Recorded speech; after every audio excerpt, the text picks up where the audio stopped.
So one corollary that I'm thinking about when we are talking about this idea and this concept of the four-step process and avoiding the distortions and clarifying is transcending that into a space of knowing.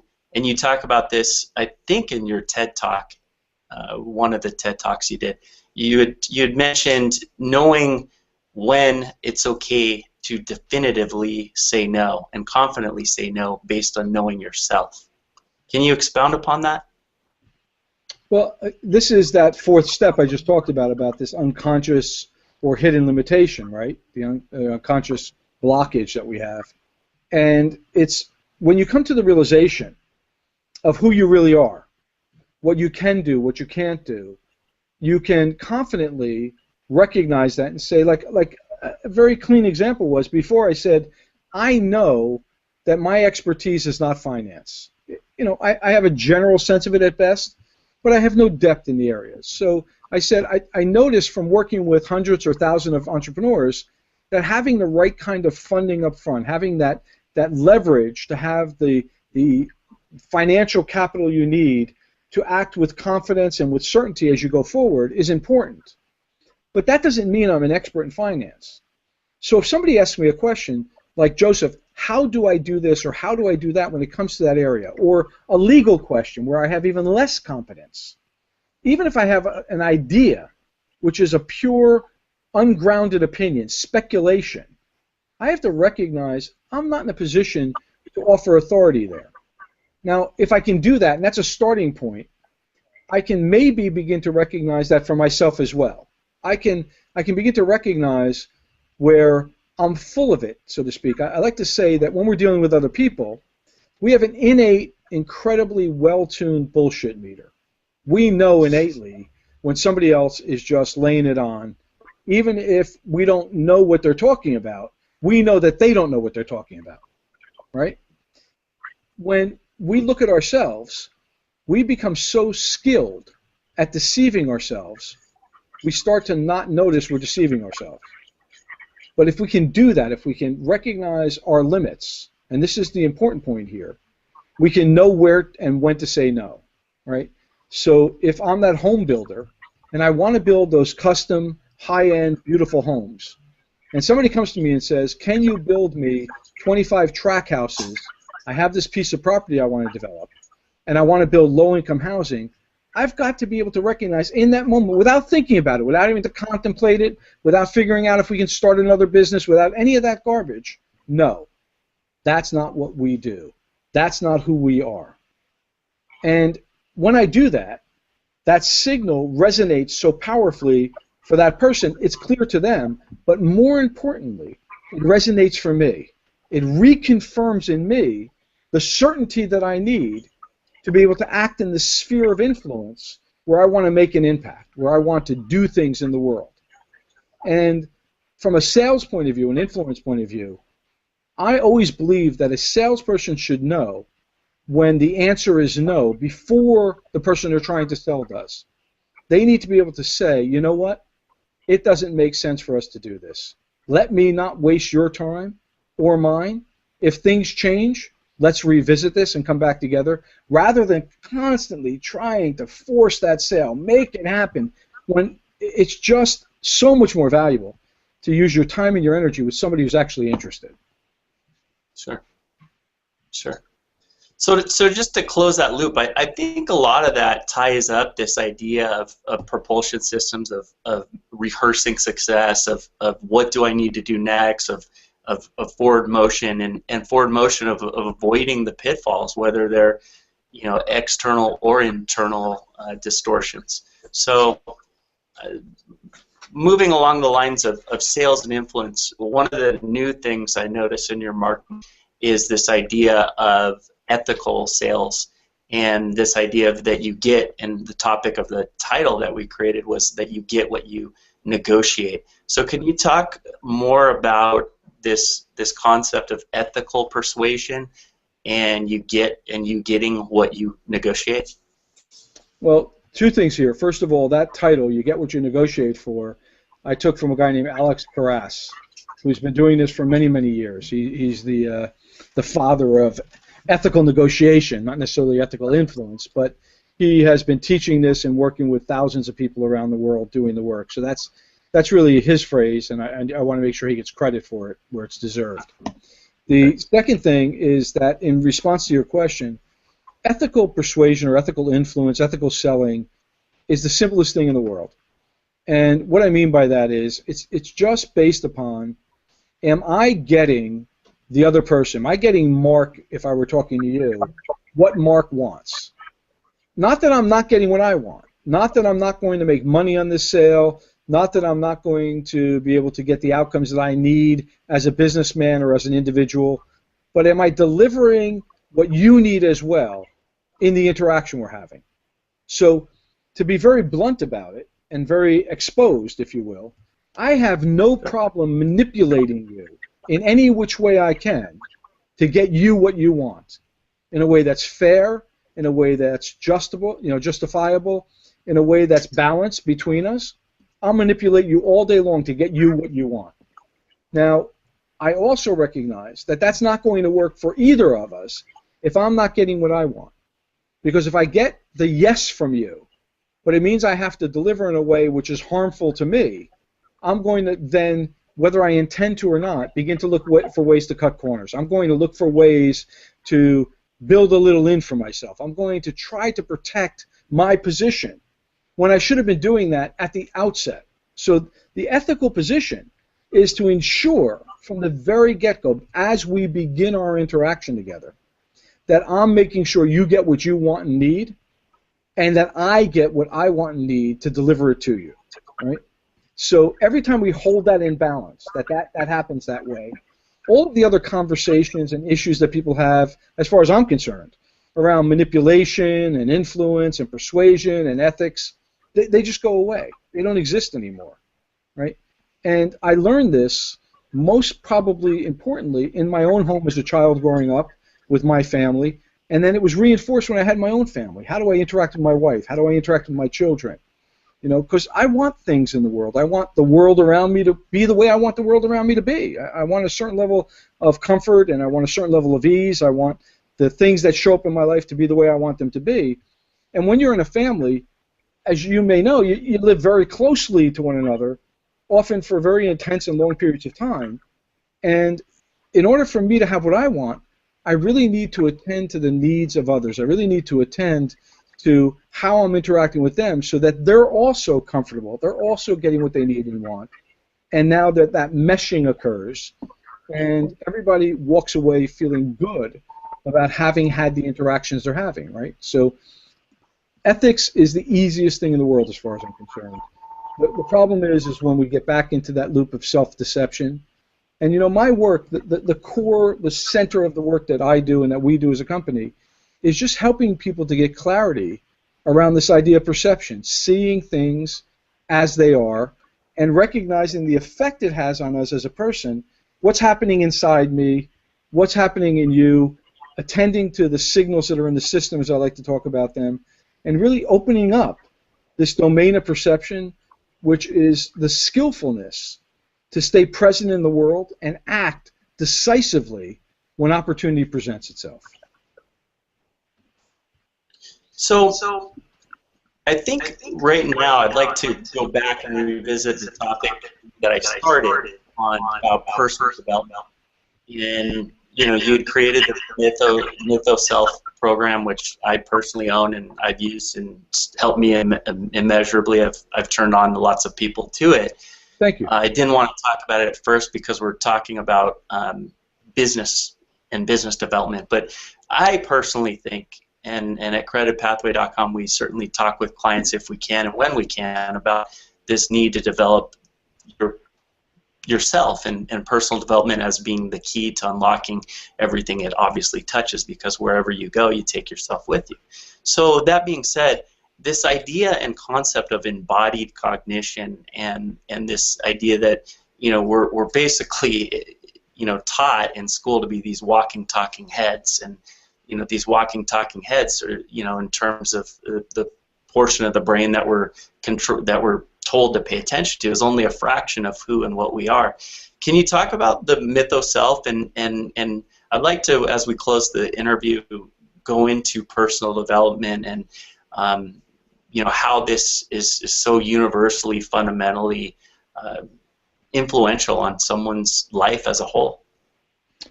Well, the answer is, of course, I can, and I'm happy to. And I'm going to be cautious because this could easily open the Pandora's box of my rants and rages if I let it go there, because I agree with everything you just said and pointed to. We are, unfortunately, as a culture, as a society, conditioned, and allowing our children, to a great extent, to be conditioned to be, as you put it, walking, talking heads, right? And to abide by the signals and the rules of authority. The vast majority of people I meet, entrepreneurs included, they think that they made the decision to do what they're doing. They think they made the decisions to be entrepreneurs. They think they made the decision to go to work for 20 hours a day because they're going to somehow create a better life for their family when they're not with their family for 7 days a week for 20 hours a day. And the insanity that's been driven into their brain that this is what success looks like is absolutely, at the very, very least, beguiling. It's like witchcraft, but it's absolutely, in my opinion as well, methodical. And it's been done with intention, because the society at large, the bigger picture, if you will, at those higher levels of the people who run things, so to speak, the corporate heads, the governmental heads, the institutional heads, they need people who will follow orders and follow an authoritarian rule set. People who think for themselves are dangerous. And what I want is, I want to build a society of dangerous people. I want to surround myself with people who are awesomely, frighteningly dangerous, because they think all the time. They're noticing what's happening, and they're aware because they're attending to how does it actually feel to experience what's just going on. How does it feel when my boss tells me, hey, Joe, we need you to hang around for an extra 2 hours tonight. We can't really pay you anymore, but we are all committed. This is a loyal company, and we need you to pitch in and be part of the team. How does that feel? Because if I can acknowledge, again, and pay attention to and notice how lousy it is in my body to hear that and think about what that means, and to be missing my daughter's performance at the recital tonight because my boss thinks I need to be part of the team, I can begin to think for myself. I can begin to, as you put it, authentically and genuinely say, no, I'm not going to do it, and accept the consequences. See, nobody's willing to accept the consequences. We've been taught not to accept the consequences. We still think we're that kindergarten kid at 5 years old, and the teacher called us out for getting the answer wrong to how much is 2 plus 2, or what letter comes after D. And we're still afraid of being ashamed and guilted into doing things that we know we really don't want to do and that don't serve us and the people we love the most. And the myth-o-self process is a process that really says, how do we regain our birthright to be independent, free-thinking individuals who have liberty in terms of the choices for the actions they take and the decisions they make. And the fundamental thing that I've been looking at for 20 plus years of my life is what we can call relationality. So a lot of people know about the idea of relativity, the whole idea of Einstein's, everything's relative. Things are only what they are, relative to something else. Well, in human terms, this is about relationality. Part of what goes on is we instantly and automatically begin to build relationships with one another as soon as we come into contact. And we develop meanings about what that other person, who that other person is for us. And if you think about it, there's a very small group of people who probably are actually deeply meaningful to you, who you would let into the inner circle of your life if you really thought about it. And it's not your boss. It's not your creditors. It's not your clients. It's not your advisors. It's your people that you love deeply, who care about you and you want to care about. And how are you organizing your life to really demonstrate that in the actions you take? So if we can start there again, Mark, if we can start at the relational level and really see with clarity and great conviction who are the most important people in our lives, starting with ourselves, and then from there the smallest circles we can build incrementally that contain the most significant people to us in our lives, and then recognize that past maybe the third, possibly the fourth circle, we're probably looking at a group of 20, 25, maybe 30 people. And everybody else beyond that level is really somebody we can say no to at the drop of a hat. We don't owe them anything, and they have no ability to make demands on us other than those we choose to engage in with them. Because then we have the energy, then we have the resources, then we have the time to give to those people we claim to care about and love the most. And at the end of your life, when you're 90 years old, you cannot go back and recover this. You cannot go back and reclaim what you did not do. So, again, I told you we could open Pandora's box here, and I can get off on a rant.